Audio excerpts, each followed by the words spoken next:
It's 19 days to the election. Hello and welcome to Election Brief with me, Araba Kumsing. Coming up in the next hour, latest survey conducted by the National Commission on Civic Education shows that identifies education, employment and health as the three topmost issues that will influence voters' choice in the upcoming polls. Also, constituents of Asawase in the Ashanti region want special attention to be given to their constituency to avert violence in the December 7 polls. You go to court, and the court will tell whoever is powerful. Also, Iris Research Group reveals independent presidential and parliamentary candidates are more likely to do well in the three regions of the North in the upcoming elections on December 7. We have some reaction from the political parties. My name is Araba Kumsin. We are live on your DSTV channel 421 and GoTV channel 144 on Facebook, Instagram and Twitter. Follow JoyNews on TV. We stream on myjoyonline.com. On YouTube, we are JoyNews TV. Stay tuned in.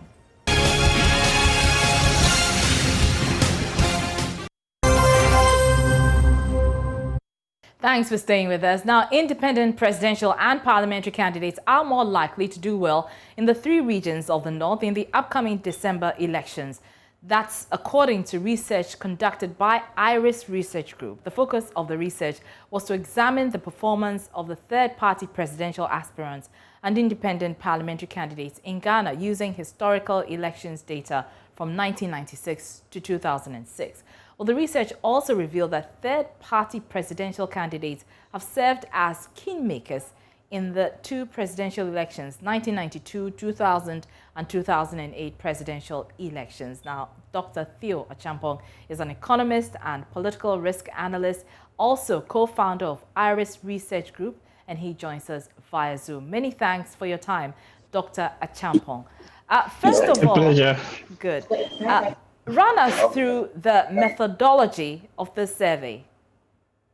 Okay, thank you very much. So basically, we started off with a very simple premise, which is to understand really the performance of all the third-party presidential candidates, as well as third-party or independent MPs as well. And the basis for it was to use the historical data. And the premise, again, is simple, that can the past be any good predictor of the future? So we went back to look at or crunch all the data and look at where, if any, these candidates are doing well at the regional level. And then, of course, to further drill down to understand the underlying dynamics or drivers. But the key highlight is that since 1996, and coming into 2000, where we saw third-party candidates cumulatively polling about 7% of the polls, that has been on a consistent trend over the years, and they have been dropping an average of 30,000 votes between successive elections, and now currently are sitting around 190 or so thousand votes, which is just under 1.5% of the total voter base.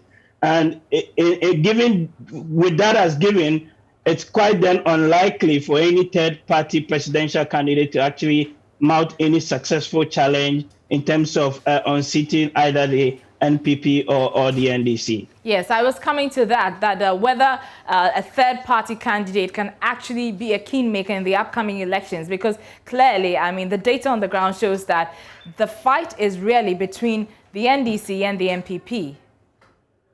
Yes, absolutely. I mean, it is a two-horse race between these two parties.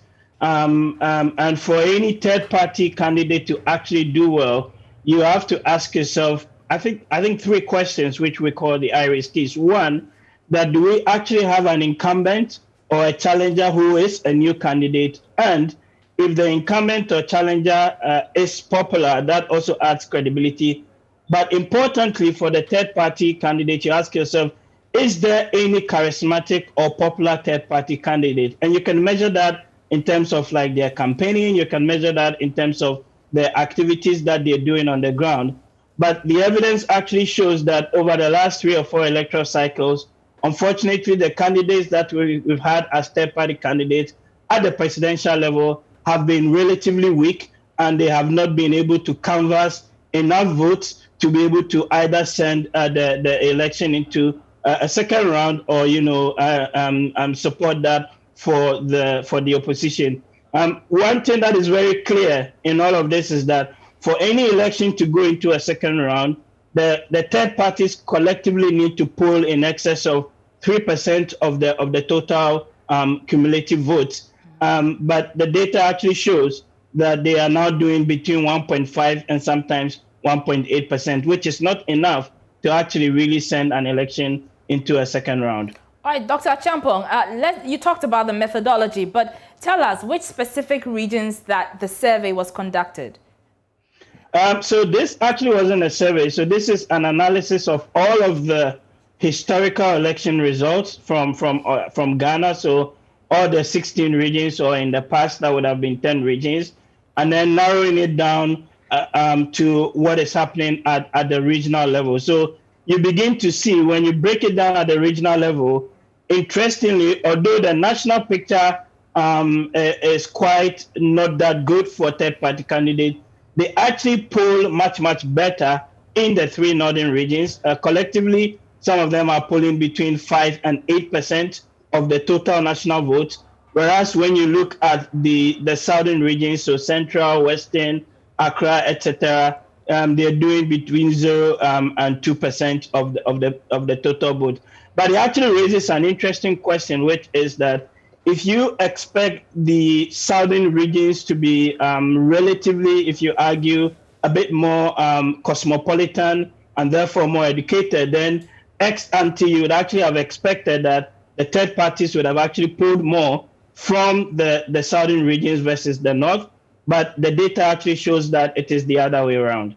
All right. So you talk about the third parties, a performance declining, but the independent parliamentary candidates, their fortunes are, going up. Now, you talk about the independent parliamentary candidates, and you say that they are more likely to do well in the three regions of the north. Why do you say so? Yeah, so it's actually quite a similar picture. Consistently, the data shows that if you're contesting as an MP and you're standing as, quote, an independent, then you tend to actually get much better results from the three northern regions than you actually would from the coastal regions. We think there are a number of factors, one of which actually is to do with the personality of the candidates themselves and the extent to which they are well known or accustomed in those communities. But also the other dimension is that even when they have been successful as independents, even in these regions, the evidence shows that they actually are not true independents as such. They are connected to either of the two main parties, so the NPP or the NDC. Right. And speaking of independent candidates, there are some in both parties, the NPP and the NDC, who've been urged by their political leadership to step down and to allow, the candidate who was voted for to contest the elections. They have refused, insisting that they have more popularity in the area, and so they will go ahead. For such people, do you think that really, they have some sort of ties to the opposing party as well? Not really, but interestingly, again, let me refer you back to the data. If you decide to actually contest as an independent MP because you fell out of the primaries on the ticket of both parties, etc., your chances actually aren't that great, right? And especially when you look at those regions or seats in which both parties claim to be their core voter base in Ashanti or Volta or in some other parts of the Western region, you actually are much more likely to fail than you are to win as a third-party candidate. So basically what you then begin to see really is that the parties then begin to push their candidate or the person who felt aggrieved during the MP to give way for the whoever won to stand on the ticket. But the evidence or the data is quite clear on this, that if you decide to contest as an independent MP, after you, for example, lost a primaries, you don't really stand, that much of a chance. In the past, independent presidential candidates have served as kingmakers in previous elections. Are we likely to see something like that happening this year? I think this year, probably not. And the reason why, it goes back to the question I said earlier, the popularity or the appeal of the third party, presidential candidate. I think when I look at all the people contesting this year, we don't see that strong appeal, in that sense of the word, to be able to actually garner enough votes, but much more importantly, cumulatively when you add it up, cross that 3% threshold. That is where you begin to then see that sort of kingmaker role. We only have seen it in 2 elections in 2008 with Dr. Pakwesi Indum, and then of course we've seen it in the 2000 election where cumulatively Hagan, Edward Mahama, and Dan Latte, etc., pulled 7.4% of the total poll. All right, Doc, hold on for me. I want to get some reactions from some political parties. We're joined by flag bearer of the All People's Congress, Hassan Ayariga, who's joining us via Zoom. Mr. Ayariga, I'm sure you've heard the data that's been churned out by Dr. Achampong. What's your reaction? Yes, good afternoon, Araba. I hope you are doing well. I'm very well. Thanks for asking. Good. I listened to a doctor's analysis, and for me, I find it very difficult to accept such an analysis. Because relatively, if he's talking about weak candidates, then he doesn't even know what is happening on the ground as of now. That 2020 election is a different election altogether.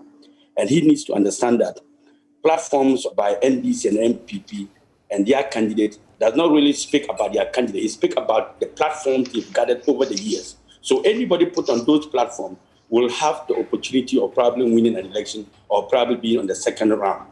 Mr. Ayariga, sorry to cut in, but what has changed this time with this year's election? You said this year's election. This year's election is a very serious election. Ghanaians are very, very, very sad with the governance system of both political parties, and Ghanaians are disappointed in the 2 major political parties and are looking for change. Everywhere I go, every part of the country I go, I hear 2 words. One word is that you are bred. You are bred do. Yes, is the second word. So he needs to come up again and revisit his research and look at the dynamics of 2020 against the relatively one he's talking about in the past. Clearly, in the past has indicated that the 2 major parties have ruled for some time now, but have failed to achieve the minimum requirement of basic necessity of life. And that has been the problem. So personality, if he's talking about personality, then he doesn't even know Hassan Ayariga very well. I have contested in 2012 with the 2 presidents. I'm contesting in 2020 with them, and it's going to be a very keen contest between the 3 political parties. Yes, so the available data. The issue that we have had over the years, the data he's talking about, I don't know where he has derived his data from. He's talking about history. So this is published Electoral Commission data. It's not from anywhere else. So that history cannot determine the future. Don't forget, in many instances, history do not even determine what happens in the future. But what happens in the future is the ability and the willingness of the people and the ability of the candidate to push further. If you go around this country, you will realize that many people do not even want to see NDC and MPP political parties anymore. They are yearning for a party that will push, and any party that will push and meet the people one-on-one is likely to pull more vote than even the NDC and the MPP, because the people are yearning for that change. So Mr. Ayariga, what will be the differentiating factor for your party to pull a surprise? That factor is one-on-one with the people, the policies that we bring on board, not the promises that the NDC and the MPP have given them over the years and have failed them. What are the basic necessities of life? Water, food, roads, healthcare, and then talk about education and infrastructure. Look around and look at the 5 major regions he's talking about. These regions are lacking all these necessities of life. They don't have roads, they don't have water, They don't have food security, no basic health care, no schools. So if you are talking about basic necessity of life, these are the things that the ordinary Ghanaian is looking for. So I can maybe quickly chip in on that. It's interesting you raised the point about Avert and Sisemo, etc. But actually, when you look again at the history of elections in Ghana, we've had similar rhetorics, right, in the past. And to actually point to Mahama Yaraga's own numbers, in the last election, the 2016 election, he actually just pulled a little under 22,000 votes, as compared to 5.7 million votes for the MPP, and then 4.8 or so million votes for the NDC. So I'm basically struggling to see how you are going to, or any other third-party candidate, not necessarily you, is able to actually overturn a 20,000 votes or in excess of that to, garner 5 million plus votes to win an election. That is the stark reality that we're dealing with. And number two, just a quick one. Number two is that although citizens often say that Sisemo, etc., in the latest survey that we conducted, which will be coming out next week, you begin to see fairly entrenched opinions in terms of who they would vote for, whether the NPP or the NDC. And there's very little showing, even with recent polling or survey data, that indicates that people would actually vote for an independent presidential candidate. So, Mr. Ayariga, let me explain something to Doc. Doc, all right, you see, when you go to a survey and you ask people about two political parties, you are likely to get results about two political parties. No, the survey is not about two political parties. It's about all political parties and the willingness of citizens to vote for any political party. So just a quick correction. It's not just two political parties. Doc, clearly, you even don't know my real name. Huh? So how did you do that research? You called me Mahama Ayariga when I'm Hassan Ayariga. That is number one. Sorry, Hassan Ayariga, that's a slip of tongue. It's got nothing to do with the poll. But the poll actually has your name on it and other candidates. But the point is that collectively, either in the past or in the present, you are polling below 1.5% of the total average.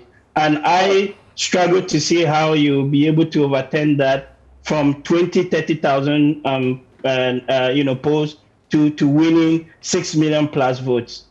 Doug, let me take you through statistics. It's more important for us to base our argument and debate on statistics. Absolutely. You mentioned 2012. Now, let me tell you, 2012 is different from 2020. Don't put those figures together. This is 2016, 21,725. 2016, I did not contest. It's 2020. I didn't contest 2016. I contested 2012 and 2020. Now, let me take you through the statistics. If you look at the data, like you said, you realize that the NDC and the MPP has a platform, a voter platform of, let's say, 5 million. Yes. Plus or minus 5 million to 5.2, 5.3 there. Right. Now, we have a voter population of 18 million Ghanaians who are tired of these two political parties and do not even want to vote. We have met these numbers, the 8 million Ghanaians who are tired of NDC and MPP. Because MPP holds 5 million, NDC holds another 5 million. Sum them together, you have 10. But we have a deficit of 8 million Ghanaians out there who do not want to hear NDC and MPP. And Mr. Ayariga, you're saying you've met all these 8 million? The deficit is actually not 18 million. In the last election, it was actually more than that. One party polled in excess of close to 6 million. We'll have to wrap this up. This is a very interesting point. Just a quick correction. Very well. Sure, but just a quick correction. The 2012 is you polled 25,797 votes. Exactly, but if you allow me to learn, you will. Sure, please, not a problem. Mr. Ayariga, we are running out of time, so let's make it. We want to educate the people and let the people know. You see, let us not forget, no candidate is weak. When you talk about the weakness of political candidates, that's a misconception here. Let me tell you, you'll be surprised with 2020 election. Be opened in your discussions and see what is going to happen. 2020, Ghanaians will be shocked that the NDC and the MPP will be rejected. All right, many thanks. And one of them all. All right, thank you so much for your time. That's APC flag bearer Hassan Ayariga. Earlier you heard Dr. Theo Achampong. He's co-founder of the research group IRIS. Let's stay on the upcoming polls, and Ghanaian voters have identified education, employment and health as the three topmost issues that will influence their vote in December's presidential and parliamentary vote. This is according to a survey conducted by the National Commission for Civic Education. Other issues classified as matters of concern to the Ghanaian voter include women and children's needs, youth development, corruption, social service such as sanitation, provision of KVIP and water supply, agriculture, economy, sports, roads and infrastructure, information communications and technology, environmental and climate change, and social intervention policies. Now, the survey was themed Election 2020 Matters of Concern to the Ghanaian Voter. Here is a breakdown of voter concerns and how questions were answered. Now, 98% of respondents have acquired the new voter ID card, more males, that is 50.4%, than females, who comprise 49.6%, have acquired the ID cards. The region with the highest acquisition, which is 19.6%, is the Ashanti Western North Ashanti region, and Western North recorded the least 1.7%. Also, most people registered using their Ghana cards, that is about 70.3%, and approximately 70%, which is 69.6% of voters, are projected to vote for the party they voted for in 2016. That's 70% of the voters are projected to vote for the party they voted for in 2016. As we indicated, the topmost ranked issues are education, employment, and health. And you see all the other ranked issues, middle ranked issues, from roads, economy, to taxes and tariffs and housing, corruption, energy, among others.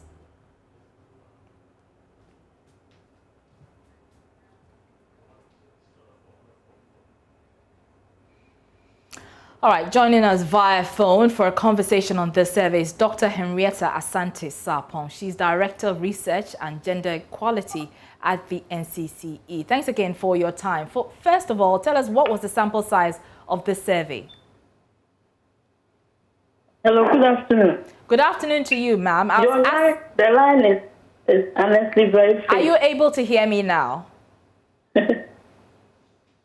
Let's try this again. I was asking about the sample size of the survey that you conducted. Okay. Thank you very much. Good afternoon to your listeners. We spoke to over 9,000 Ghanaians across all the 16 regions and constituencies of the country. All right. Okay, all right. So let's talk about the issues that are of importance to them. Are you able to tell us what informed their selection of education, employment, and health as the topmost issues? You rank those three as the topmost issues. Okay, the selection came from the study respondents. So we basically asked our respondents the three topmost issues of concern to them, the upcoming elections and beyond. And the three of education, health, and employment came first among the others. Did they explain why that was of importance to them? Our respondents.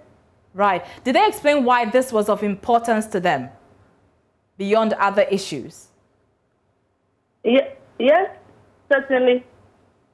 The reasons are that if you compare that to the other 19, the others among the 19, they feel or think that these issues are of special concern to them. And we try to also do the analysis along the different age categories. And basically, education is a critical one for both the young and the old, if you look at the other slide. So everybody believes that if one receives some form of education, the person is better off, irrespective of who the person is and where the person resides. Right, right. Health is also a basic necessity for everybody, so it's not surprising that it keeps recurring as critical to the Ghanaian voter.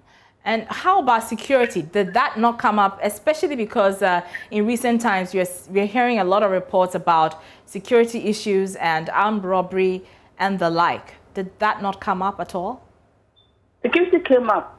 It came up as the 7th.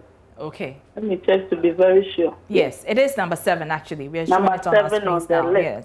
Yes. And in fact, if you compare this to our previous study, security was nowhere near the first 10.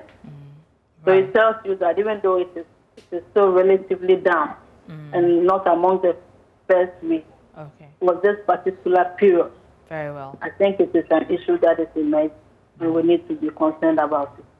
Many thanks for your time. That's Dr. Henrietta Sapong. She's Director of Research at the NCCE. And as you heard her, she spoke about security and the need for us to step up security in the wake of the armed robbery reports that we're receiving. Now, constituents of Asawase in the Ashanti region want special attention to be given to their constituency to avert violence in the December 7 polls. The area has consistently been tagged as an election hotspot due to persistent tension between the two major political parties, that's the NPP and the NDC.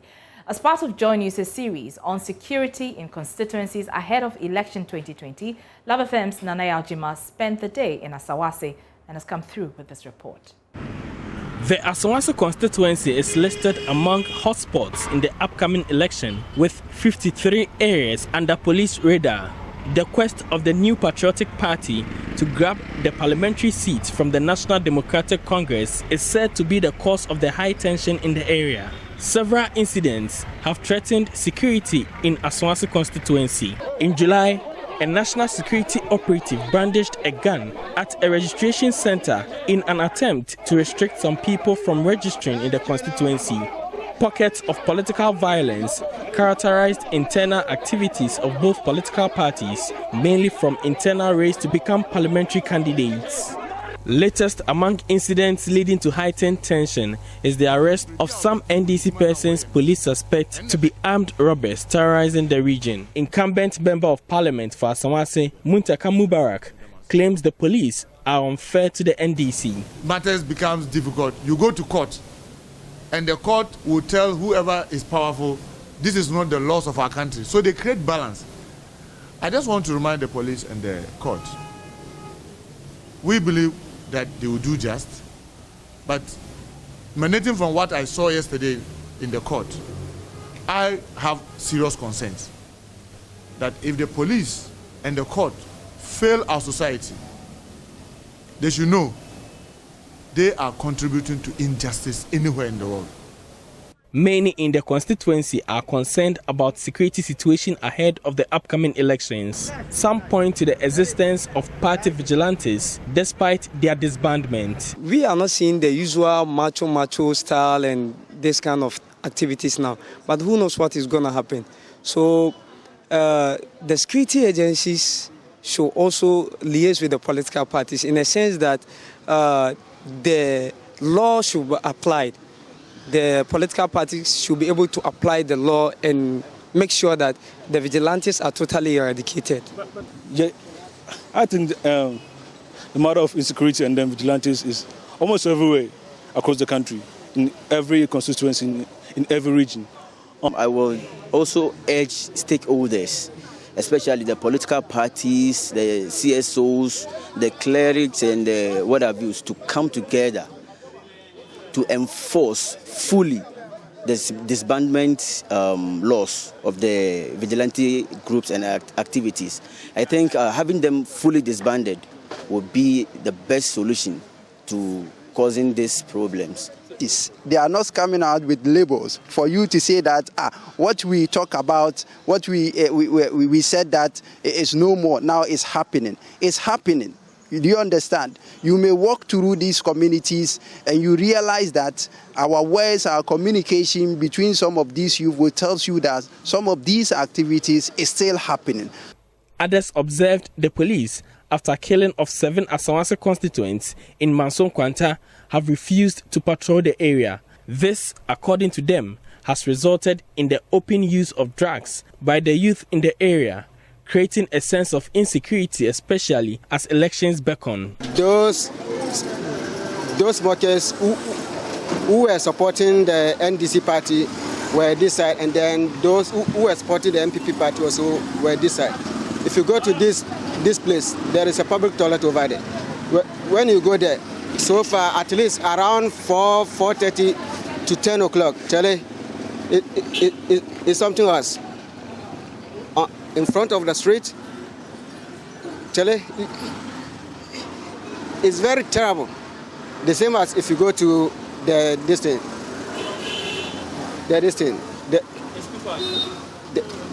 public school too. It's very terrible. Since NDC omu campaign, MPP omu campaign. Uko MPP omu we for no omu ka cheze mu num but mamu ya. MPP so at the same time omu say we mu vote ama na oba pam omu nyina me de mu de mutena osunje mamu num wi. Edenti na isa basa. But ya baba see police station. There was uko on about police station. Uko on agajansha of Urukrum police station, but still if you call a police patrol that they should come, the guys are here inside the park smoking ganja, no one will mind you. So that's our main concern. Both MPP and NDC, who are key actors in the coming election, have signed pacts to ensure peaceful elections. The NPP, as part of their campaign, is calling on all to use the upcoming elections to erase the violent tag. We beef our security just to make sure that all eventualities will be curtailed. Before then, I had gone to all the bases, both NDC base and NDC and MPP base, spoke to them, let them know that we are in a law state. If you do things against the law will take its course on you. I called on them to let us all come together. Politics came to meet us to go and leave us. Thankfully, we are joined on the line by the Ashanti Regional Minister, Simon Osei Mensah, for some more perspective on this. We're very grateful for your time, sir. I'm sure you heard the residents there. Those are residents of Asawase. But generally, security has become a topical issue in recent times in the Ashanti region, particularly in Kumasi. How worried are you about the situation? Please, you are very, very faint. I cannot even hear a word from whatever you said. We do apologize for our faint phone lines, but I was asking about the rising crime rate in the Ashanti region, specifically Kumasi, and whether the Regional Security Council is worried about this. What are you doing about it? Oh, it's unfortunate for you to see that the rising crime rate. I agree there have been some crimes of late, but that cannot be described as the rising crime rate. The Regional Security Council is actually concerned. That's why we put several measures in place to arrest the situation. So far, we've increased the number of intelligent lessons that we are carrying out within the greater Kumasi area in the region as a whole. Also, we've increased police, military patrols and visibility. There are other intelligence aspects that we strengthened, for which I cannot mention on air, but we are doing our best to arrest them. Even yesterday, we had a meeting with the major stakeholders, including political parties, religious leaders, users, some media houses, etc., to ensure that we can put some systems in place that to ensure we have peace and security during the election, before, during, and after the election. So a number of measures have been put in place. It's quite unfortunate that I heard the one who called me said the rising crime rate in the Ashanti area. It's just unfortunate that most of these things, apart from some few places like Asqua and then Atus, you heard some two other incidents. Okay, most of them are occurring within the Ashanti entry. And again, most of the people arrested, almost all arrested within that entry. It's a very volatile area, but we are doing our best to contain them. what we will plead, especially with the Member of Parliament for Swansea, to avoid politicizing criminal issues. Criminality has no color, political color or ethnic color. So we should stop those things.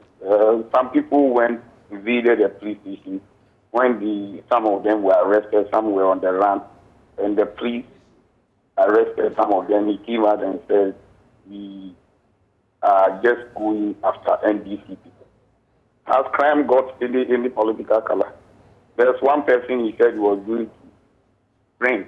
Up to now, he's not submitted the person to the police, and the police are now still combing for the corporate, who are 1 ton each, who led the group to the police station and vandalized the whole place.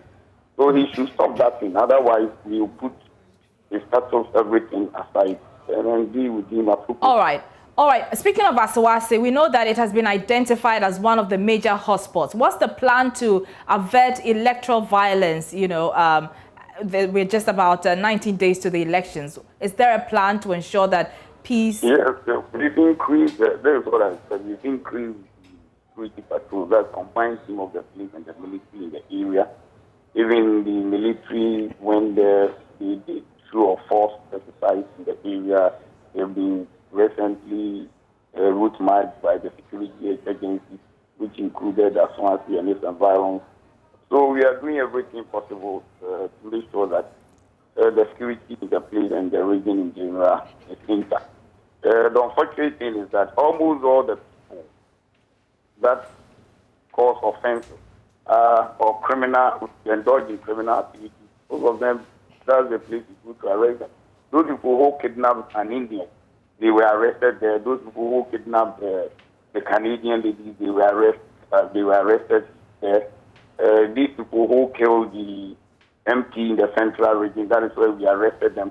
Almost all the crimes coming that's the area that we've been arresting the people. And we have to make sure that that place will not be the den of criminals in the region. Right. So we are going to do everything. What we are preaching is that crime has no political color. And we should stop politicizing all this. Very well. They arrest the person says, because that is stronghold, that is why they are doing. So do we allow people to go and kill other people just in the name of politics? We have criminals who normally would like to take advantage of the political environment and then cause crime. We shouldn't tolerate this. We should be neutral when it comes. Let's look at the same issue objectively rather than being subjective and relating to ethnocentrism, related to political agenda and all those. These things have no political agenda. Very well. The person they killed is from that area. To understand it. When the person went, did they ask of whether the person was an NDC, NPP, or CTP, or PNC, or what? Now the person's life is lost. What is going to happen to the children, the family members? These things, we don't think about them, and we talk politics. Very well. If you want to develop your area, do think about the people dying. Do they die before you come and you have your power? All right, that's Ashanti Regional Minister Simon Osei Mensah, giving assurances that security is being stepped up in the Ashanti region, especially in the hotspots as we look ahead to the upcoming December polls. Now, the Electoral Commission is reassuring the public of safety at the polls as it provides further information on how to reduce, if not eliminate, the phenomenon of spoiled and rejected ballots. The assurance comes even as the police says it has identified as many as 6,000 hotspots. Director of Electoral Services, Dr. Srebo Kwaku, has been engaging first-time voters, and he's warning them against engaging in electoral violence on and beyond Election Day. Nicholas Yamua's report is read to you. There have been calls for enhancement of the security situation ahead of the general elections, with many questioning the state of security after violence erupted during the recent compilation of the voters' register. Addressing first-time voters at the Youth Bridge Foundation and Electoral Commission's forum themed Election Offences, the Unspoken Threat to Peaceful Elections, Director of Electoral Services at the Electoral Commission, Dr. Srebo Kwaku, reassured the voters of their safety on Election Day. Every police station is supposed to have a security person. And this time they said that they will go there with uniform security person. By law, it is the IGP. But you know that now we have 38,617 police stations. And we know that we don't have that number of police. So they fall on other security services like the fire service, prison, immigration, customs, and whatever.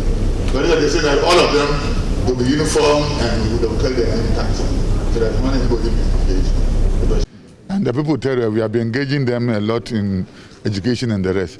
We are rolling out a lot of also education in the social media, both visual and audio. So we are rolling out a lot of education on that. But we should also not lose sight of the fact that some of the rejected ballots are intentional, because research has also proven that people use that as a form of disenchantment. He also says they will treat every polling station as a hotspot. I have told the security people that they should treat every polling station as a potential hotspot, because you may not. We were talking of where's we're gone. I don't know the first time they had that issue. So don't underrate any polling station, because anything can happen at any time. So all centers should be there. We have the election security task force at the district, regional, and national level. We have been engaging ourselves and we have been talking about such things. Dr. Serebo Kwaku also advised the public against the spread of fake news going into the election. In the course of this December election, it is possible that somebody sitting somewhere will come out and say that somebody has been caught carrying materials, doing this, doing that. And once the person decides to be mischievous and misinformed, it goes onto the WhatsApp or social media and it will fly like fire. Before you realize, the person would have polluted the whole state. So what I'm praying for is that whatever you get in information, you seek the source of the information before you share, so that you don't plunge the country into chaos. He reiterated the EC's readiness for the election. The forum brought together first-time voters, including Kumawood actress Mame Sewa, to be educated on the do's and don'ts on election day. Nicholas Ekoyamo's report for JoyNews.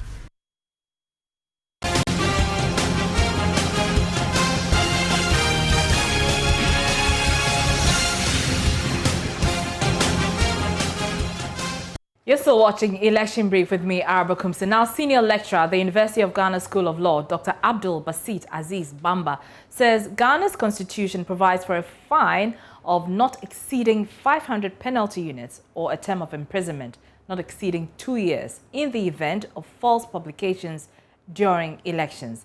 According to him, both constitutional consequences can, however, be imposed on a convicted person, contingent on the level of damage done by the publication.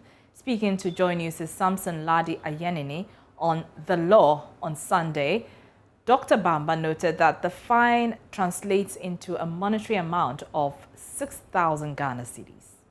So the publication of false statements is also a crime under Section 19 of PNDC Law 28. So the idea is we want the election to be based on good causes, not based on maligning somebody, saying bad things about a person that are not true. So the whole idea is that the citizens, voters, should be in a position, they should have the information that enable them to make the right choice, and not through misinformation, not through fake news. And now that fake news has become maybe a popular expression to use. And the punishment for engaging in that is engaging in false publications with the intent of making voters not vote for a particular person, the punishment is quite severe. And I think perhaps this is one of the provisions that we need to point out clearly to not only voting officials, not only election officials, but also citizens and our own political parties. Well, Dr. Abdul Basit Aziz Bamba also cautioned against defacing electoral-related posters. I noticed a lot of you do that, or notices from the Electoral Commission. He said defacing such posters or notices is an offence punishable by law. This has been part of our law since 1982. And as I indicated, it appears you haven't paid particular attention to some of these crimes. Yes, actually the law makes it a crime to deface. No, what it says is that a person who, without any lawful excuse, destroys, mutilates, defaces, or removes a notice which is exhibited under the authority of this act or the regulations goes on, the person commits an offense. And the person is liable on conviction to a fine not exceeding 200 penalty units or to a term of imprisonment not exceeding 6 months. So it is very clear, especially when you find EC notices, notice of election or poll rate of election being removed, being defaced. That is a crime. And I think citizens should pay particular attention to that. And we saw on elections because Supreme Court Judge Justice Yoni Kolendi says until the tenure of then Chief Justice Georgina Theodora Wood, civil procedure rules in the Constitution did not include election dispute resolutions. According to him, it was in 2008 during a Peace and Development Conference that her ladyship, Chief Justice Georgina Wood, made efforts to get the Judicial Service to put together a booklet that relates to elections and election disputes and a way to address them. The Supreme Court judge stressed that the booklet by the former Chief Justice was necessary for a progressive election and adjudication towards peaceful elections. He was speaking on PM Express with Evans Mensah. By 2008, I think it was a Peace and Development conference or so, Her Ladyship Georgina Wood, then Chief Justice, announced a commitment to try and get the Judicial Service to put together, based on our experience so far. In fact, this is what she said, and in what she said, I guess raises a very fundamental issue why this became necessary. She says, quote, to aid judges in their work, we will publish an easy-to-read, clear and concise booklet or handbook on election dispute adjudication. That's a dread code. I mean, the judges themselves were at a loss that they needed. Not exactly. We have a principle in law that the law is always in the bosom of the judge, so the judge is presumed to know the law. But it is also inherent to due process that the rules of engagement, the rules of procedure, the rules of doing things are predetermined and they are clear and everyone knows them. So by the time C.J. Wood was speaking, it had become evident that a lot of the disputes that were occasioned at various stages in the process, pre-election, pre-registration, registration, candidature, elections themselves, post-election declarations. If you watch a lot of the disputes that arose and the way that they went into court, the way they were handled, the setbacks that litigants suffered, lawyers suffered, the mistakes that people made, the way that even election administrators and stakeholders would have to look around in order to be able to piece together the rules that affect different aspects of the election. There was the need, as she identified, to put together a one-stop, easy-to-read, user-friendly manual in relation to election dispute adjudication. And this will obviously be very useful for judges, because judges are the adjudicators. It will be useful to lawyers, because lawyers are those who represent their clients. It will be useful to the clients themselves and stakeholders and politicians and people like you. And definitely the media. Who are interested in all of the processes beginning to end, because elections are, because the high stakes game are always newsworthy and all the related issues. And the greater clarity we have in terms of the availability of a working handbook, the better.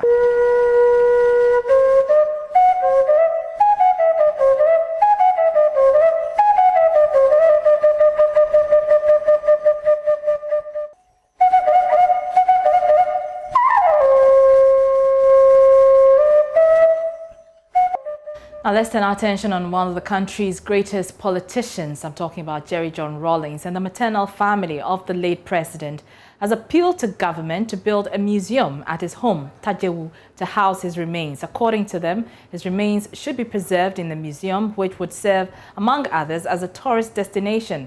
The Agbotui family head, Augustine Koblavi Agbotui, made this known in an interview with JoyNews. Fred Kwame Asari has more.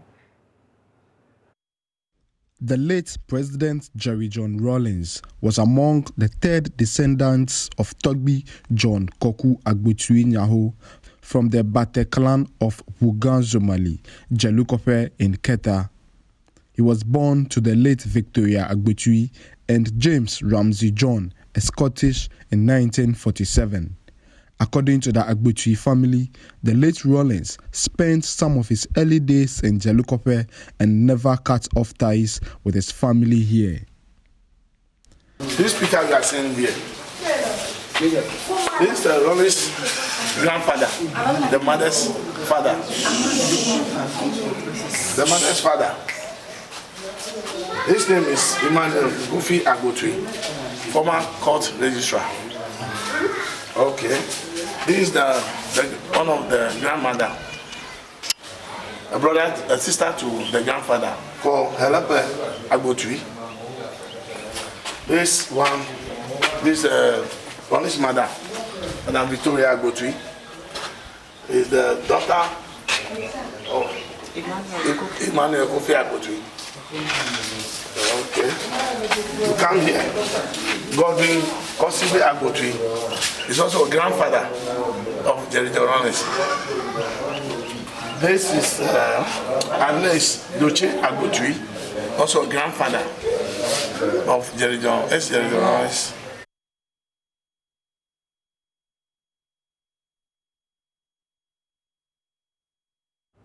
We'll bring you the rest of that report in our subsequent bulletins. Well, it appears the Progressive People's Party agrees with this call by the family. The PPP says the country needs to begin focusing on a tradition of encouraging the construction of museums and libraries for ex-presidents and not allow the determination of same to be made through the patronage and benevolence of any sitting president. It says these archival and museum structures, which will subsequently preserve our history and serve as tourist attractions to welcome millions of visitors each year. In a statement signed by General Secretary Parker Wakon, the party also expressed deep concern with the decision by President Akufo-Addo to rename the University for Development Studies, that's UDS, in Tamale after the late ex-president, describing it as inappropriate as former President Rawlings had earlier declined the offer. There's more in this report. Notwithstanding these sentiments, and with all due respect to him, it is my strong belief that such an honor should be accorded him. This was President Akufo-Addo renewing his intentions to rename the University of Development Studies 2 days after the demise of the man whose cash prize from the Hunger Project was used as seed money for the establishment of the school.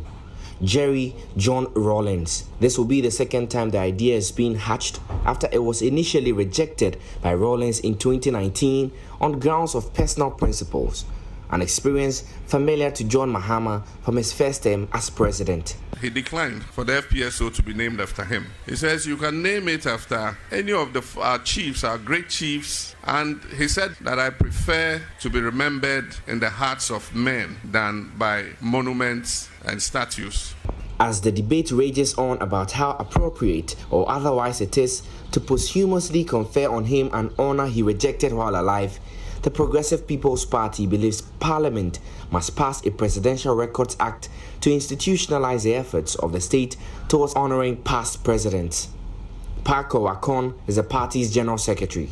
We are proposing that we should focus our attention and resources in building libraries and museums for our ex-president, because that will serve as a tourist attraction to many people. It would also be used as learning centers for our educational institutions. What we are calling for is not in respect of only for ex-President Rawlings, and that is why we've gone further to request Parliament to start a discussion on having a Presidential Records Act. For JoyNews, Manuel Cranting. And that's how we end our show today. I'm Arba Kumson. There's more news on myjoyonline.com.